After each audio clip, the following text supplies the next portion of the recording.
ಶೃಂಗೇರಿ ದೇವಸ್ಥಾನ ಕರ್ನಾಟಕ ರಾಜ್ಯದ ಚಿಕ್ಕಮಗಳೂರು ಜಿಲ್ಲೆಯ ಶೃಂಗೇರಿ ಗ್ರಾಮದಲ್ಲಿ ನೆಲೆಸಿರುವ ಪ್ರಸಿದ್ಧ ಹಿಂದೂ ಕ್ಷೇತ್ರವಾಗಿದೆ.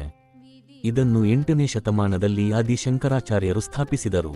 ಇಲ್ಲಿಯ ಶಾರದಾಂಬಾ ದೇವಸ್ಥಾನ ಮತ್ತು ಶೃಂಗೇರಿ ಶಾರದಾ ಪೀಠವು ದೇಶದ 4 ಪ್ರಮುಖ ಶಂಕರ ಮಠಗಳಲ್ಲಿ ಒಂದು. ದೇವಸ್ಥಾನವು ತುಂಗಾ ನದಿಯ ತೀರದಲ್ಲಿದೆ ಮತ್ತು ಹಚ್ಚ ಹಸುರಿನ ಪ್ರಕೃತಿಯಿಂದ ಆವೃತವಾಗಿದೆ. ಶಾರದಾಂಬಾ ದೇವಿಯು ವಿದ್ಯೆ ಮತ್ತು ಜ್ಞಾನದ ದೇವಿಯಾಗಿದ್ದು, ಶಿಕ್ಷಣ ಮತ್ತು ಜ್ಞಾನಕ್ಕಾಗಿ ಭಕ್ತರು ಇಲ್ಲಿ ಪೂಜೆ ಸಲ್ಲಿಸುತ್ತಾರೆ.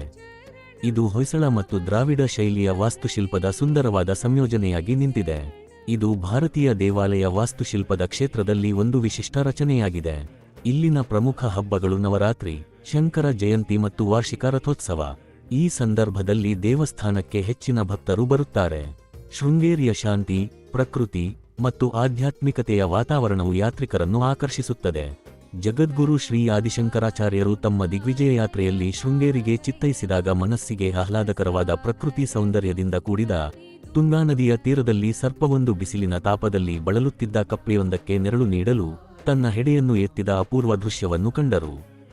ಸಹಜ ಶತ್ರುಗಳು ಪರಸ್ಪರ ಪ್ರೀತಿಯಿಂದ ಬಾಳುವ ಈ ಸ್ಥಾನವು ಕಶ್ಯಪ ಮಹರ್ಷಿಗಳ ಪುತ್ರರಾದ ವಿಭಾಂಡಕರು ಮತ್ತು ಪೌತ್ರರಾದ ಋಷ್ಯಶೃಂಗರು ತಪಸ್ಸನ್ನಾಚರಿಸಿದ ತಪೋಭೂಮಿಯಾಗಿದೆ ಎಂದರಿತು 4 ಆಮ್ನಾಯ ಪೀಠಗಳಲ್ಲಿ ಮೊದಲನೆಯ ಪೀಠವಾದ ದಕ್ಷಿಣಾಮ್ನಾಯ ಶೃಂಗೇರಿ ಶ್ರೀ ಶಾರದಾ ಪೀಠವನ್ನು ಈ ಪವಿತ್ರ ಸ್ಥಳದಲ್ಲಿ ಸ್ಥಾಪಿಸಿ ತಮ್ಮ ಪ್ರಧಾನ 4 ಶಿಷ್ಯರಲ್ಲಿ ಪ್ರಮುಖರಾದ ಶ್ರೀ ಸುರೇಶ್ವರಾಚಾರ್ಯರನ್ನು ಮೊದಲನೆಯ ಪೀಠಾಧಿಪತಿಗಳನ್ನಾಗಿ ನಿಯಮಿಸಿದರು.